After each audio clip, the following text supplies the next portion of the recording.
Alzheimer.org. Sud Radio, le 10h midi, les médias. L'invité du jour. L'invité du jour, c'est Jérém Star. Bonjour. Bonjour. Oui, mais qu'est-ce que vous faites là? Vous avez ajusté. Jérémy Gisselon, c'est votre nom, mais on vous connaît mieux sous le nom de Jérém Star, star des réseaux sociaux, star de la télé-réalité, chroniqueur chez Thierry Ardisson. Vous avez disparu des écrans, plus de son, plus d'images depuis pratiquement plus d'un an, 1 an et 3 mois très exactement. Vous avez été victime d'une attaque de cyberharcèlement suite à une affaire un petit peu glauque, on peut le dire. On vous a accusé d'être l'entremetteur, en gros, d'être l'entremetteur pour un homme âgé de relations entre des jeunes hommes et cet homme-là. Et suite à ça, tout s'est un petit peu écroulé dans votre monde alors que vous étiez au sommet de votre notoriété. Donc vous avez décidé de publier un livre, La vérité, toute la vérité, chez Hugo Images. Racontez-nous déjà un petit peu comment vous avez vécu cette année. Très difficilement. Ouais. Ce que vous racontez dans le livre. Hein. Ouais, c'était très compliqué parce que du jour au lendemain, effectivement, j'étais en pleine gloire, entre guillemets. Enfin, tout allait bien et puis m'est tombée une polémique dégueulasse sur la tronche pour des histoires de scoop volés, de télé-réalité, enfin des inepties, des choses vraiment pas graves.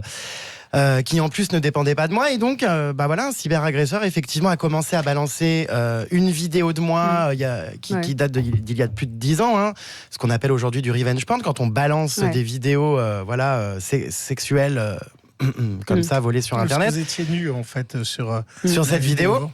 Ouais. Voilà, et puis par la suite ça s'est amplifié puisque mon cyberagresseur a continué en balançant des horreurs que j'étais complice de comment on pourrait dire, de détournement de mineurs. Oui, c'est ça, d'un pédophile qui aurait abusé de mineurs. Effectivement, ce mot pédophile a été employé alors que j'imagine le cyberagresseur n'en connaissait pas le mot, parce que c'est quand même un mot très très grave.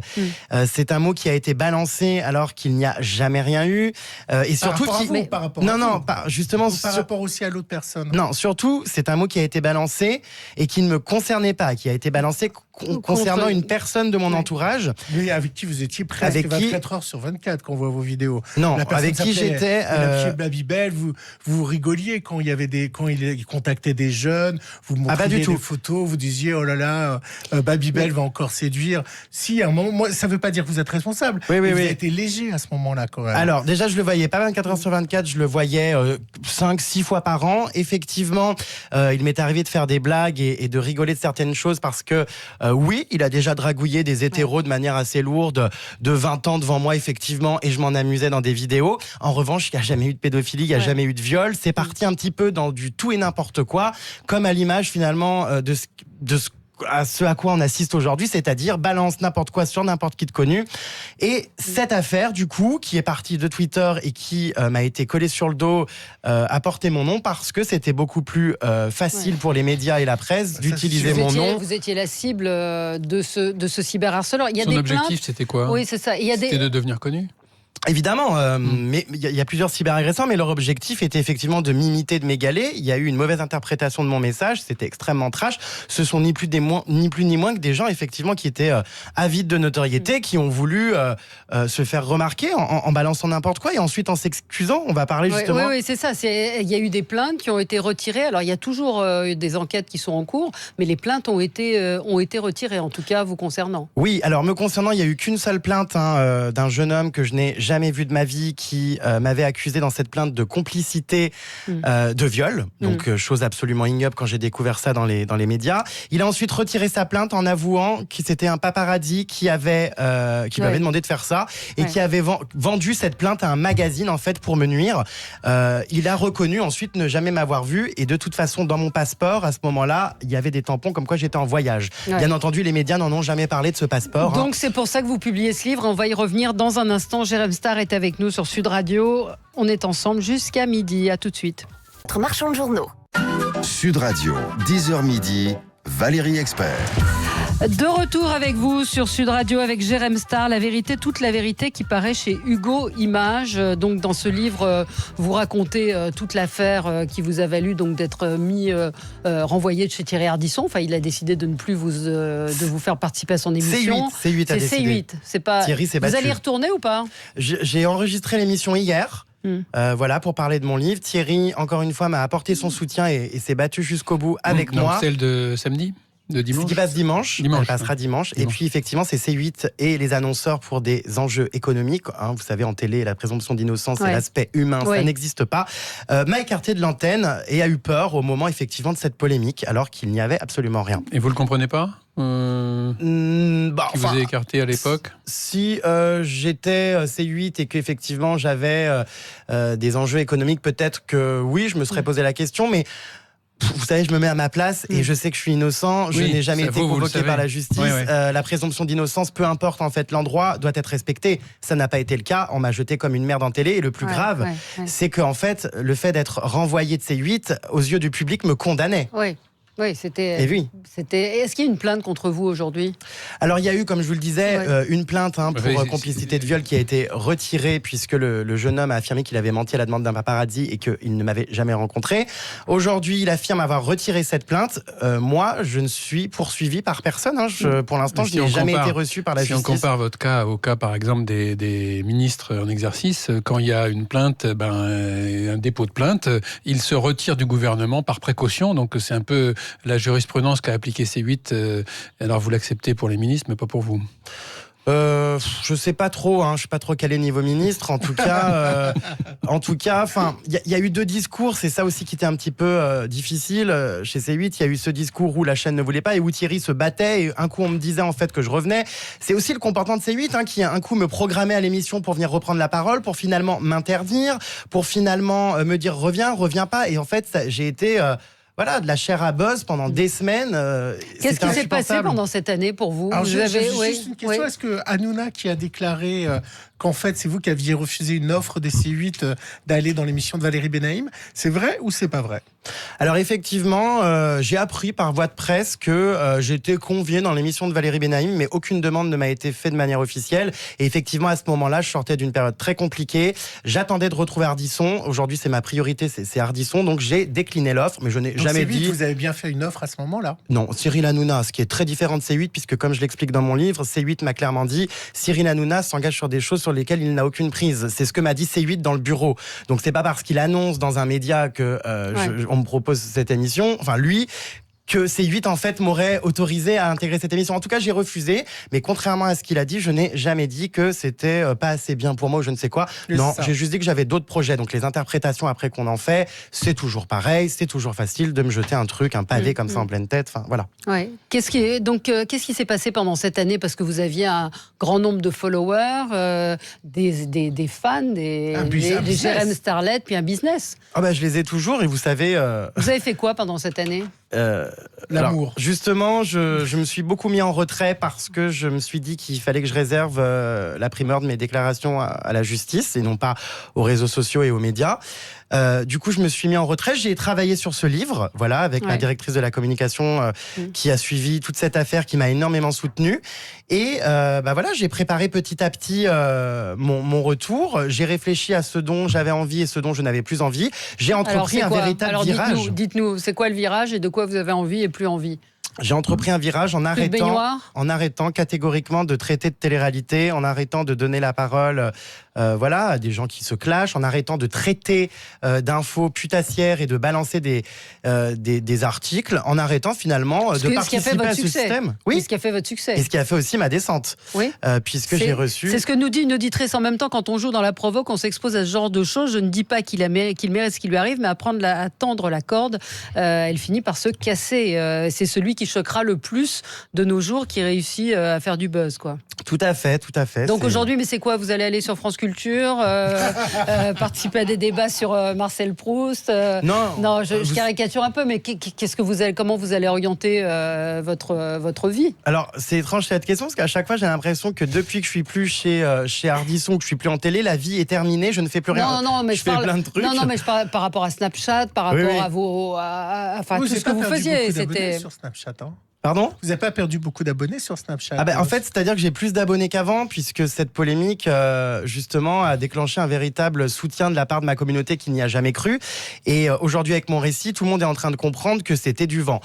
Du coup, j'ai arrêté, comme je le disais, tout ce qui était télé-réalité, parce que je ne peux pas continuer à plébisciter la vulgarité, le trash, l'évolution toxique de la télé et des réseaux, et continuer, en fait, tout ça. Je m'engage aujourd'hui concrètement contre le harcèlement numérique et le harcèlement scolaire. J'ai fait mon mea culpa, ce que j'ai fait par le passé. Vous avez créé un site qui a été ouvert hier, c'est ça, hein? Voilà, ce que j'ai fait par le passé, effectivement, c'était pas joli. Aujourd'hui, j'ai envie de transmettre d'autres choses à ma communauté. J'ai ouvert cette plateforme, harcèlement.online, pour que les jeunes puissent venir s'exprimer de manière anonyme sur ce qu'ils vivent, pour que je puisse les orienter vers les bons contacts. Et puis, il y aura plein de reportages, plein d'interviews de célébrités aussi qui ont vécu du harcèlement. Je continue à alimenter ma chaîne YouTube, mes réseaux. Mais avec quoi ?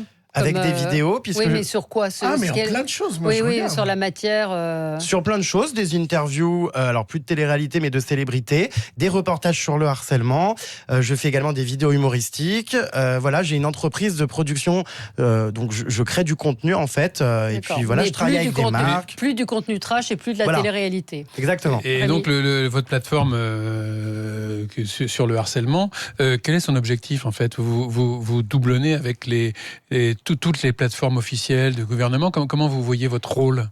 Alors justement, je me suis rendu compte pendant les dédicaces de mes précédents livres que les jeunes n'osaient pas parler, n'en parlaient pas. Et à part à moi, ils n'en parlaient pas à grand monde. J'étais un petit peu leur grand frère, puisque j'ai souvent évoqué le harcèlement scolaire à travers mes précédents livres. Et je me suis dit, mais ces jeunes ne parlent pas. Ils sont même pas au courant qu'il y a des sites gouvernementaux. Les sites gouvernementaux, sans vouloir être dévalorisants, mais sont quand même parfois un petit peu brouillons. Ils ont du mal à comprendre, à les trouver. Donc je me suis dit, je vais lancer ma propre plateforme pour ces millions d'abonnés qui me suivent, pour les orienter de manière très claire et précise sur les contacts officiels, et puis pour aussi les épauler. Comment vous l'alimentez, puis comment est-ce que économiquement ça coûte de l'argent de faire une plateforme? Comment il y a de la pub? Qu'est-ce qui se passe? Non, il n'y a aucune pub, elle est autofinancée, voilà. Personne ne finance à part moi. C'est vous qui financez? Oui, c'est moi qui finance, et elle est alimentée par moi-même. J'ai une rédactrice aussi qui m'aide à faire de la modération, à écrire quelques articles sur l'actualité du harcèlement, mais c'est moi qui m'en occupe, qui tourne des reportages. Je vais l'alimenter régulièrement. Mais effectivement, j'ai quand même le soutien de l'État, puisque j'ai été reçu... par le ministère de l'Éducation. Ouais. Vous avez demandé un rendez-vous au président de la République aussi? Voilà, pas de réponse. Pas pour l'instant. En revanche, j'ai adressé une lettre ouverte au pouvoir public. Et j'ai Laetitia Avia qui m'a répondu, et avec qui nous allons faire une réunion de travail très prochainement. Juste pour dire, dans votre livre, vous racontez beaucoup de choses. Vous dites que votre chiffre d'affaires a baissé de près de 80%. Vous donnez des conseils aux jeunes. Les fake news, c'est quoi? Il y a beaucoup de choses dans votre livre. Et puis, vous leur dites surtout quitter Twitter. Il faut quitter Twitter, j'en suis persuadée. J'invite chacune de mes Jérém Starlet à supprimer son compte.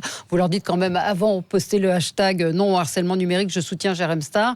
Donc, vous posez en fait en une sorte de grand frère, et vous avez envie de les aider à comprendre un peu mieux les méfaits ou les travers d'Internet, c'est ça? Oui, c'est une communauté qui a grandi avec moi, qui m'a suivi à un moment donné parce que je balançais des scoops sur la télé-réalité. Aujourd'hui, je leur ai montré que c'était terminé, qu'il fallait aussi évoluer. Je grandis en même temps qu'eux, j'apprends de mes erreurs, et j'ai envie de les guider vers quelque chose de beaucoup plus positif, et de leur pointer du doigt les dangers des réseaux sociaux. Oui, il faut quitter Twitter, évidemment. Vous êtes transformé complètement. Vous êtes en rédemption et vous crachez dans la soupe. Valérie nous dit, ça vous le dit dans le livre, vous dites, on va me dire, vous avez gagné. Valérie nous dit, il a fallu qu'il lui arrive ça pour qu'il change, sinon il serait resté le même. Mais c'est normal que tout le monde vous pose la question. J'ai vu ce passage. Mais c'est très fatigant, l'histoire du crash dans la soupe. Quand vous allez au restaurant, c'est l'image que je prends tout le temps, et que vous prenez de la soupe, c'est pas parce que vous la payez ou que vous la buvez que vous pouvez pas dire qu'elle est indigeste et la renvoyer en cuisine. Justement, si je crache entre guillemets dans la soupe, c'est parce que je suis un enfant des réseaux sociaux, que je les ai compris, que j'en ai fait tout mon business, et qu'aujourd'hui je suis apte à en pointer les dangers. Donc oui, si vous voulez, je crache dans la soupe, je continue à les utiliser d'une manière différente, peut-être, c'est certain. J'en pointe les dangers, j'essaye de les utiliser d'une manière plus saine. Voilà. Donc vous serez à Bobino demain pour une conférence de presse, c'est déjà plein, c'est déjà complet? Oui, c'est dingue, 900 places vendues. J'ai mis en faites scène. payer une conférence de presse. Non, c'est un spectacle. C'est un Ah, spectacle. d'accord. C'est un spectacle où j'ai mis en scène un avec le interrogatoire policier qui n'a jamais eu lieu parce que la justice n'a jamais voulu me recevoir même en tant que témoin. Donc voilà, il y a une petite Et mise le en prix du scène. livre est compris dans le prix de la Il y a place. le livre inclus Voilà. avec la C'est une place bonne idée, et ça. ensuite une dédicace. Et le livre vaut 12,95 €, donc voilà. C'est ça. Donc il sera donné demain à Bobino. Jérém Starr, La vérité, toute la vérité, c'est chez Hugo et Images, si vous voulez en savoir plus. Et donc on va vous retrouver chez Thierry Ardisson bientôt ? Non. Non. C'est toujours C8. Seulement C'est dimanche. toujours ouais. C8. Qui met son veto. Bon, à suivre. Merci d'être passé par Sud Radio. 30 secondes pour convaincre. Sud Radio, le 10h midi, les médias. Vous avez 30 secondes pour convaincre. Alors ce soir, émission spéciale sur France 5, c'est la Maison France 5 animée par Stéphane Thébault, j'allais dire. Et Stéphane Donné décidément, Stéphane Thébault a donné carte blanche à 5 animateurs de la chaîne. C'est l'occasion de les découvrir d'une autre manière. Donc à quoi faut-il s'attendre ce soir ? Stéphane Thébault, vous avez 30 secondes pour nous convaincre de regarder France 5 ce soir à 20h50. 30 secondes, c'est largement suffisant pour vous inviter à venir nous rejoindre ce soir sur France 5 et découvrir 5 présentateurs et présentatrices de la chaîne dans un cadre un petit peu différent de celui de leurs émissions. Ils vont se confier à nous dire quels sont leurs goûts en matière de décoration, en matière d'architecture, les endroits dans lesquels ils se sentent bien et puis surtout, dans le cadre de la carte blanche, ils vont me faire découvrir également des endroits qu'ils affectionnent particulièrement dans la capitale, des expositions, des hôtels, de la décoration bien sûr et des partis pris tout à fait intéressants. C'est ce soir sur France 5. Alors, Ben, voilà. Donc, et ce week-end, qu'est-ce qu'on regarde ? Ce soir, il y a Rémi Koh-Lanta aussi, puis il y a Calas Kennedy Onassis dont on a parlé hier, absolument. un documentaire intéressant. Sur France 3, Sur France 3, 21h, oui, exactement. regardez-le. Et puis demain, évidemment, The Voice, face à Starmania. face aux 40 ans de Starmania. Et Voilà. Et puis il y a Commissaire Magellan aussi sur France 3. Donc, moi je dis Koh-Lanta et The Voice. Oui, bah oui. Évidemment. Vous Oui, jouez bah, avec nous, Jérém Starr ? Moi, je dis peut-être Starmania. Oh Ah non. non. Ma mère écoutait ça et tout, j'adorais. ouais, bon. C'est The Voice qui lance les KO. On va Ah, voir. The Voice, oui, c'est vrai. C'est Ah, vrai. The Voice c'est en dur. face. Eh ben, on fera les comptes lundi. Non, moi je serai pas là lundi. Je prends une petite semaine de vacances. Donc Bah vous, oui, Valérie, vous serez avec Trina McDean qui va me remplacer. Voilà. Mais Oh, je vous suis nous encore là manquez, pendant Valérie. 1 heure. Oui, c'est ça. Je suis oui. encore là pendant 1 heure pour commenter l'actualité. À tout de suite. Et tout de suite, c'est les livres avec Gérard Collard.